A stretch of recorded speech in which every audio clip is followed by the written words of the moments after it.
Serbia e cilësuar si Rusia në Ballkan. Le tani, këto janë provokime që nuk I haun shoku jam. Po jo këtë se provokoj unë. Jo, Shqipëria të rije qetë. Shqipëria të bëjë detyrat që ka. Ai ti themi njerëzve në rrini qetë se zonja Kodheli tha që s'na prek njerëneve. Njerëzit të rrinë të qetë. Të rrinë krejt të qetë. Në punët e tyre. E madhe në Kosovë zonjë se Shqipërinë sigurisht. Kosovën e kemi aq sa na takon të kemi rol. Kosova është një shtet I pavarur që punët e veta I di shumë mirë. Më çmend fare kjo fjala Kosova është shtet I pavarur, po që është I pavarur, po ata janë po aq shqiptarë sa ne dhe ne jemi shqiptarë si ata, mund të jemi ne indiferent. Patjetër. Po flasim tani shtet. Nuk thash jemi indiferent. Sigurisht Malizi, sigurisht Maqedonia, sigurisht Greqia. Nuk thash jemi indiferent, thash që është shtet I pavarur dhe I di shumë mirë punët e veta që janë dy gjëra të ndryshme. Tani unë më falë, po kam ngulte kjo se po flas me ish ministrin e mbrojtjes. Qytetarët shqiptarë të rrinë krejt të qetë. Nuk ka mirë. Zonjë. Ne kemi ca punë të tjera që janë punë të Bashkimit Evropian. Po, do të pyes për ta mbyll këtë pjesë. Ju mendoni dhe me çfarë po shikoj që bota nuk do ketë një luftë të tretë botërore? Bota nuk mund të ketë një luftë të tretë botërore. Unë e njoh shumë mirë atë shpirtin tuaj pacifist, po me ato që po ndodhin sot në botë, jo më larg, po revista ose gazeta, se ajo më shumë njihet si revistë The Economist, dje kishte një shkrim kur largohet Amerika nga Evropa, Evropa është sëmur, thoshte. Unë respektoj shumë revistën The Economist, sepse jam një lexues I rregullt I kësaj reviste. Dhe është me të vërtet një nga, nëse do të ndriçosh mendjen, lexon atë revistën dhe e ke ndriçuar mendjen. Por Evropa nuk mund të largohet nga Amerika dhe vice versa, dhe Amerika nga Evropa. Amerika largohet nga Evropa, se Evropa nuk është se ka qefi shumë. Nuk largohen dot. Nuk largohet? Po s'largohen dot. Në kushtet e problemi është se Trump nuk u pyet ju për. Në kushtet e globalizimit, asnjë nuk mund të largohet nga askush. Ka vetëm tërheqje dhe shtyrie forcash për të rigjetur një ekuilibër tjetër, mbar botëror, ose një rend tjetër e mbyllim çështjen e pacifizmit zonjës Mimi Kodheli, kalojmë te karta juaj më e fortë në këto zgjedhje, është antarësimi në Bashkimin Evropian. Zonjë, ju jo vetëm si ministre e mbrojtjes, po keni edhe një aktivitet diplomatik, po themi edhe në parlament, diplomacia parlamentare. Po 12 vjet, pse s'ta antarësuat ju, se thatë për 10 vjet dhe kaluan 10 vjet. Pse tani na bëni këtë premtim? Shika, ju keni të drejtë. Unë drejtoj Komisionin e Politikës Jashtme prej 8 vitesh në Parlamentin Shqiptar. Kështu që sigurisht që jam e përditësuar me shumë ngjarje që ndodhin rreth nesh në politikën e jashtme, pavarësisht se ne kemi një komision të çështjeve evropiane që drejtohet nga opozita. Çështjet europiane janë çështje të ditës, integrimi është çështje e ditës, kështu që hapja e kapitujve është çështje e ditës, kështu që patjetër që kemi diskutuar gjatë dhe diskutojmë gjatë me partnerët dhe kolegët tanë lidhur me mbase çështjen më të rëndësishme të historisë moderne post-komuniste shqiptare që është integrimi në Bashkimin Evropian. Ndodh që jo, s'ka gjë, zoti Roland, njerëzit duhet jeta vazhdon, njerëzit duhet punojnë, nuk është fare problem. Ne mund të kthehemi dhe si quhen këto meme, quhen këto po nuk ka, jemi okay, është pa problem. Shorte quhen këto, okay. Se ju jeni shumë të azhurnuar me këto trejat që vinë nga... Po jo, të flasim Mimi Kodheli dhe të ketë një... Jo, s'ka problem fare, përkundra. Një tryel aty... Tregon që jetohet, punohet, vjeta vazhdon. Sa po e thamë, që njerëzit duhet jenë të qetë, vazhdojnë gjërat e tyre, punët e tyre. Vazhdo atëre, puno. Vazhdo, ne do themi çfarë kemi për të thënë. Kështu që nuk shqetësohemi fare, përkundrazi, kjo e bën më intriguese. Sidomos kur flet për Bashkimin Evropian.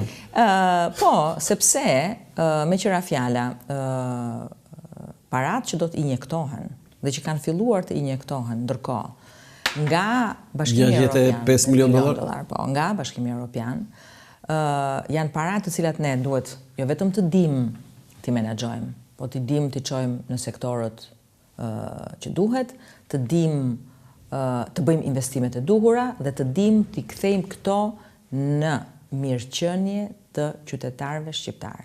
Që ne kur të hymë me atë pasaportën që thot Rama, atë pasaportën ku nuk do të kemi më nevojë as të bëjmë dokumenta greke, as të bëjmë dokumenta në një vend. Kur do interesohet Shqipëria? 30-ën do kemi pasaportë. 30-ën, po tani ju 27-ën Një sekond. do të mbyllim kapitull. 25. 27 Edhe 4, nëse fitoni? 27 do të mbyllim kapitujt. Te nga 27 deri në 30 do të jetë vetëm miratimi në parlamentet europiane i Tani më zuri pak makina mua këtu. Prit. Zonjë. Ne jemi në vitin 2025. Ju kërkoni mandatin e 4, 25 edhe 4 bën 29. Tani me vitin 2030 do të thoni ju po kërkoni mandat e 4 dhe të 5 bashk? Jo, atëherë. Se s'ka ndodhur një kjo që të kërkon 2 mandate rresht. Jo, qetëso Roland. Qetëso se mbase do kesh fytyra të reja, edhe nuk do të kesh fytyrat tona më përballë. Ju ndërkohë do jeni duke intervistuar akoma, se do jeni akoma në treg, ne do jemi duke bërë gjëra të tjera, jeta do vazhdojë. Mimi Kodheli, çfarë mund të bëjmë Mimi Kodheli tjetër? U gjyshen. Sa bukur. Ose do të pyes për atë, po ma jep pak të shpjegimin. Dhe po ju thosha, e rëndësishme është të hapen të gjitha kapitujt deri në 27-ën. Hapen dhe mbyllen. Ajo quhet e mbyllur pastaj? Pastaj quhet e mbyllur. Pastaj janë vetëm procedura politike, le të themi. Sigur të kundërshtojë dikush në atë parlamentet? Nuk besoj që kur të kemi hapur dhe mbyllur gjithë kapitujt të ketë parlament që do ta kundërshtoj këtë gjë. Po sepse ka funksionuar kështu dhe për aq kohë sa kemi ardhur deri këtu, pra qeveritë. Del Greqia aty thot Fredi Beleri thot. Po jo. Po jo, s'ka shans. S'ndodh kjo. Nuk do ndodhi. Nuk ka pse, Greqia është aleat, i mirë NATO, është fëqinj i Shqipërisë, ka interesa në Shqipëri si shqiptarët kanë interesa atje për shkak të 1 milion shqiptarëve. Ju socialistët jeni bërë kaq të urtë, Mimi Kodheli kaq e urtë, ti flisje me zjarr, me pasion, me gestikulacione. Pse bërë kaq e urtë vetë? Po vjen nga urtësia që ti mëson nga jeta.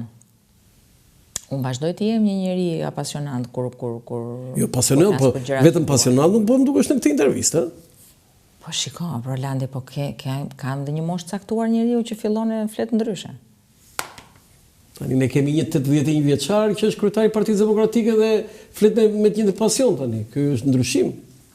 Është gjithsekush ka mënyrën qasjen e vet të bërjes së disa punëve. Zonjë, në kontakte që keni pasur, si ju kanë pritur tani këto ditë në elektorat, në takime? Njerëzit. Shiko, unë personalisht ndihem shumë komode. Unë jam një njeri që kam mbështetje të mirë në qytetar. Të mirë, do thosha, shumë të mirë madje. Edhe është e bukur, e di si është e bukur, Roland, se për shembull ti gjen njerëz në jetën tënde politike që për shembull ta adhurojnë me gjë që nuk i ke takuar kur, nuk u ke bërë atyre kur. Më bëri përshtypje zonjë njoftimin nxora në Facebook dhe filluan aty Mimi Kodheli fisnike, Mimi Kodheli e duan shumë. Tani pse duan njerëz? Siç shiko, ka arsye të ndryshme pse një person publik duhet. Ashtu siç ka pa arsye, një njeri që nuk të ka njohur kurrë. Nuk të ka njohur kurrë, nuk i ke bërë kurrë asnjë dëm nuk dhe në një mënyrë më ndonjëherë dhe banale, pa lidhje po është interesante natyra e njeriut, që rri në një ekuilibër ekstremesh. Është interesante shumë. Kam dëgjuar një herë një vajzë, një profesoresh amerikane, po e re, ishte profesoresë Harvardi, që mësonte politikanët se si të silleshin. Edhe leksioni A i saj, leksioni parë. Në një tabel vuri në foto Nën Terezën. Edhe ta shikoni këtë zonjën, kjo zonja është shenjtë. Okej? Ka bërë në jetë atë që pak a shumë gjithkush në botë e di se çfarë ka bërë. Edhe kjo zonja shahet. Leksioni A i profesoreshës. Sa e bukur. Edhe kjo zonja shahet. Edhe kjo zonja shahet. Dhe kur shahet ajo i majton pastaj. Pra, po. Kështu që mirë kush shan pa ditur. Po, Zoti fal, Falë zoti. Do të ky është një leksion jo vetëm nga ajo, po edhe ju që sot këtu është një leksion për gjithë, për mua, për çdo gjë, për çdo që ju dëgjon në këtë momente. Patjetër. Unë votoj në Tiranë, se këtë bëj pyetje të gjithë. Pse unë duhet votoj Mimi Kodhelin? Pse duhet votoj juve? Shiko Roland, unë të falenderoj për pyetjen, sepse e di pse ju falenderoj për pyetjen. Ka dy mënyra për t'i çuar njerëzit për të votuar një forcë ose një forcë tjetër politike, një individ apo një individ tjetër. Njeriu udhhiqet nga natyra që përveç se ka disa ideale, politike, sociale, shëndësika, heronj, ka dhe bëhet dhe pragmatist me shumë të drejtë për çështje lokale, individuale, që nuk kanë fare të mbase të bëjnë me komunitetin ose kanë të bëjnë me komunitetin e tij të vogël ku jeton. Dhe shpesh herë në zgjedhjet e përgjithshme këto gjëra miksohen. Që do të thotë? Nuk e gjetëm akoma atë që po punon. Ja, atë do ta merre këtu në intervistë bashkë me ty. Që do të thotë? Që do të thotë? Ne flasim për politikën, flasim për çfarë do bëj Partia Socialiste në 4 vitet që vijnë. Mos është votues i PD-s kë? Jo, nuk ka rëndësi, nuk ka problem fare. Mos është votues edhe bën kastile? Njerëzit dëgjojnë pavarësisht zhurmës. Do të ketë para ai që u futet në studio dhe tryelën aty. Jo, po nuk e kam fare këtë problem.